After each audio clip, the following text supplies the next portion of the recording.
تعرض جود بيلينجهام نجم فريق ريال مدريد للطرد خلال مباراة فريق ريال مدريد ضد أوساسونا في مسابقة الدوري الإسباني الممتاز، وحصل بيلينجهام على بطاقة حمراء مباشرة بشكل مفاجئ في الدقيقة 39 دون أن يظهر هو يتدخل على أحد اللاعبين أو يشتك مع أحد.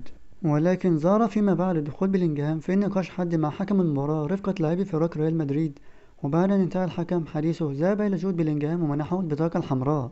وتعتبر هذه هي البطاقة الحمراء الثالثة التي يحصل عليها بيلينجهام طوال مسيرته، فقد حصل على طردين مع ريال مدريد ومرة مع بروسيا دورتموند، وذلك في 292 مباراة قضاها طوال مسيرته حتى الآن.